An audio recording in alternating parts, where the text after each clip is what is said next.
السلام علیکم ورحمۃ اللہ وبرکاتہ۔ میں ہوں سید محمد فضل اور آپ دیکھ رہے ہیں اپنا پیارا یوٹیوب چینل اسلامک وظیفہ ورلڈ۔ ناظرین کرام، آج اس ویڈیو میں ہم بات کریں گے کہ جو ابھی ہم اس لاک ڈاؤن میں گھر پر ہی ہیں اور گھر پر ہمیں نماز ہی پڑھنی ہے عید کی، تو اس کا جو نیا طریقہ ہے عید کی نماز گھر پر پڑھنے کا، وہ آج ہم آپ کو بتانے والے ہیں۔ تو اس ویڈیو کو دھیان سے دیکھیے گا اور کہیں بھی اسکپ مت کریے گا، جس سے کوئی بھی جتنی بات بتائی گئی ہے اس ویڈیو میں وہ آپ کو اچھے سے معلوم ہو جائے۔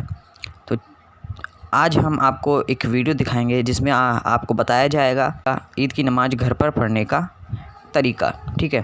تو آپ اس ویڈیو کو لاسٹ تک لازمی دیکھیں۔ چینل کو سبسکرائب نہیں کیا ہے تو چینل کو سبسکرائب کر کے بیل آئیکن کو پریس کر دیں۔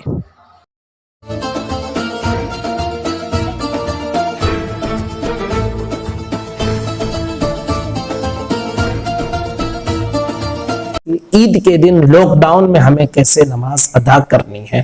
گزارش ہے کہ اس کلپ کو آپ اچھے انداز میں سمجھ لیں، سیکھ لیں، تاکہ جو بد مذہب آپ کو بہکانے کی کوشش کرتے ہیں وہ آپ کو بہکا نہ سکیں۔ آپ الگ الگ کلپس دیکھیں گے، بہت سارے لوگ آپ کو یہ اجازت دیں گے کہ آپ گھر پر عید کی نماز پڑھیں، بالکل ایسے ہی جیسے عید جمعہ کی انہوں نے پرمیشن دی ہے کہ آپ گھروں میں جمعہ پڑھ لیں، جماعت سے پڑھیں، ظہر کی نماز، جو کیا کیا پرمیشن دیے ہیں ایسے وہ آپ کو عید کی بھی پرمیشن دیں گے۔ لیکن صحیح مسئلہ جاننا آپ کے لیے ضروری ہے۔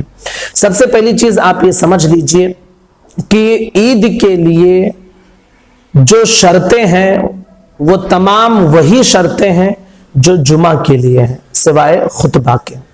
یعنی جو شرط جمعہ قائم کرنے کے لیے ہے وہی شرط عید بھی قائم کرنے کے لیے ہے، بس فرق یہ ہے کہ جمعہ کے لیے خطبہ شرط ہے، عید کے لیے شرط نہیں ہے۔ یہ ایک فرق ہے۔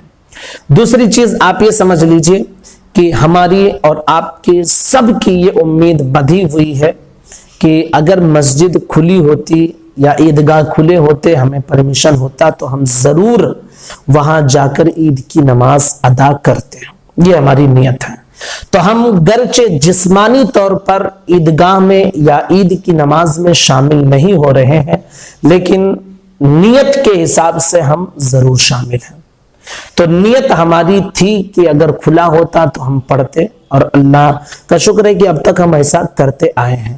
تو انشاءاللہ رب کی ذات پاک سے امید ہے کہ اس نیت کا ثواب ضرور میرا رب ہم سب کو عطا فرمائے گا۔ تیسری چیز آپ یہ سمجھیں کہ جس طرح جمعہ کی نماز 5 لوگوں کے پرمیشن کے ساتھ گورنمنٹ کے لوگ مسجد میں 4-5 لوگ مل کر جمعہ کی نماز ادا کر رہے ہیں، اگر اتنی ہی پرمیشن عید کی نماز کے لیے بھی رہتی ہے، جیسا کہ ظاہر یہی ہے کہ اس سے زیادہ نہیں ہوگی، تو وہی لوگ صرف اور صرف عید کی نماز مسجد میں جماعت کے ساتھ ادا کریں گے، اور ان کے علاوہ جو اور لوگ ہیں وہ گھروں میں ہرگز عید کی جماعت قائم نہیں کریں گے، نہ جماعت کے ساتھ عید کی نماز پڑھیں گے، نہ تنہا عید کی نماز پڑھیں گے۔ جن کو پرمیشن ہے 4-5 لوگ، وہ لوگ مسجد میں پڑھیں گے، اور ان کے علاوہ جو لوگ گھروں میں ہیں وہ نہ جماعت کے ساتھ عید کی نماز پڑھیں گے، نہ تنہا۔ انہیں کون سی نماز پڑھنی ہے؟ تو اس کے حوالے سے آپ مفتی نظام الدین صاحب کے فتوے میں جو موجود ہے وہ یہ ہے کہ در مختار اور بہار شریعت میں یہ مسئلہ موجود ہے کہ نماز عید کے بعد 4 رکعت نفل نماز پڑھنا گھر میں مستحب ہے۔